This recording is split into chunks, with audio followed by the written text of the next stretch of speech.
Onivia, League of Legends highlights. Throwbacks to the Worlds qualifier last year, where Gumusi made his debut on the Draven. Will not be the case this time. The Aphelios will come through. And this is it. I mean, you know, I mentioned it here. It's crazy. This is the first time it's Willer is going to land that stun. Well, he tried to, but here comes Morgan now. They saw him into the jungle, and Owner's going to get punished. So greedy. And he uses his abilities, has to flash after he's seen there. And Chovy, so much damage to the Xin Zhao if he tries to match the rotation. I really loved that ward from Morgan on the top side. It's now flash engaged, but Owner is here. It's a 3-on-3, but the damage on the Guma is maybe too much. They get the kill, trade it back for the Alistair, and now the TP coming in. Faker's level 5, but the damage is still going to be enough. A double kill will be given over to Owner, as now Keria looking for a little bit more. As Daft is up against 3 low health members, but doesn't have a lot of mana. Will be able to push them away at least. Yeah. Faker. Flash available for Kana, but this is an Orianna. You're not getting away from this one, and down will go Kana. As once again, Chovy with a game-breaking Aphelios.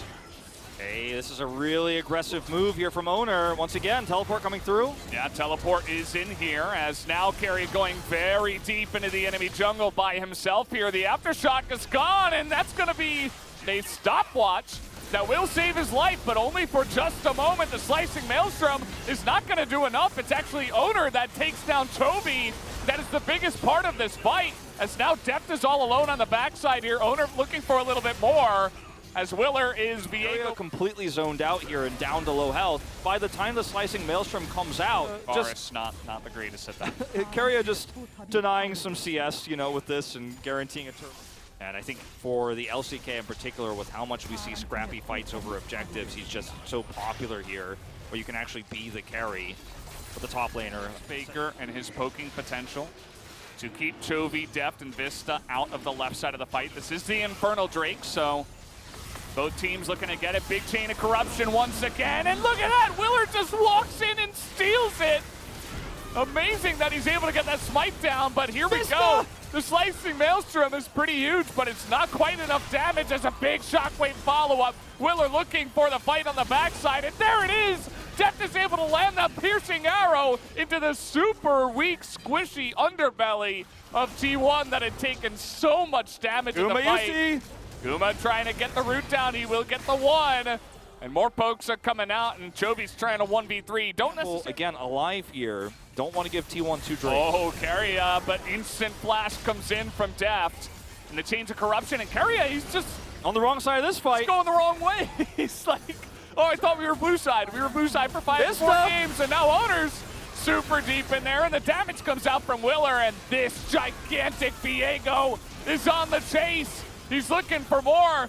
We got Mr. 200 Years on the opposite side. Gumusi trying to make it go, but Vista gets it going, and Faker is trying to 1v4 now, and he will be able to. He's creating the front line for Gumusi on the Aphelios, and he's going to keep this fight alive. Jovi's just barely going to get out of here. It looks like Faker still doesn't have his dash. He'll have it. There it is. Yep. And no dissonance, no mana here. He's got a Crab Rave, but he doesn't have a life anymore. Faker takes it down. Calls on the Baron. They do know. Willer's level 12. I mean, there's a way for him to potentially get in, but it's not going to be quite as miraculous as the Infernal Drake seal. And in fact, he's going to go down here. He's got a blast plant, so... Your other favorite thing. he's going to eventually die. But heroic effort, I guess. But still, it's massive for T1. The Azir and the Aphelios live, and Kana's got to be careful. As okay, the minions will help him out and eventually take his first kill. This is an unpunishable move, but it does give Hanwha some breathing room. You can clear those waves. No threats on not only their inhibitor turrets, but also these inner turrets that still are up. This one will likely fall, but they end up stemming the bleeding here quite a bit. Yeah, still pretty early on in the game, and the first Drake was taken at like 13 minutes in, so we only have 3 Drakes so far, and yeah, Vista around the back here. He does have his flash, but Vista's just like, no, I know you have flash, we'll just wait for that. Doesn't even bother to use it, and that kill goes into the pockets of Chovy. As Gumayusi, though, he's taken down this inhibitor turret. This is a big objective to take at 27 minutes in the game. Yeah. Chovy has teleport, but there's no wards to teleport. You know, this ward is not realistic to go in, so they get the turret, they don't get the inhibitor. Chovy's just going to take top turret instead, and a lot of much-needed gold that comes with it into his Morellonomicon. I really do think that this is still anyone's game to take, especially when you consider the greed that we're seeing from T1 here. Remember, the last game was decided by a really decisive call from Hanwha Esports pushing mid, and then Faker and Coast. And he wanted to escape. That's my best bet.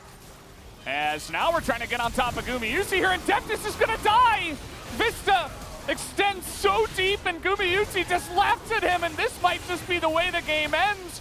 Faker's gonna survive, Gumayusi will as well, and Willer's all alone up against Owner. He's trying to get resets, but down he will go, and now T1 might have just broken the game and taken it for themselves. Yeah, there's an inhibitor turret down. They can just push mid here. Huge, huge overextension, and that might just be how this best of 5 ends, as you say. 30 seconds on Chovy and Willer. Def's up in 14. He's the one to get picked before it all. Morgan has to buy time here. There is a wave coming through for Hanwha Esports. And Morgan on the Renekton. See what he can do. Trying to clear the wave. He has the Gore Drinker, and he will stay alive. And we got respawns coming in here, but Vista just dies. The call is to just take down the Nexus, and it looks like T1 will, in fact, secure the 3rd place seed from the LCK. It was a hard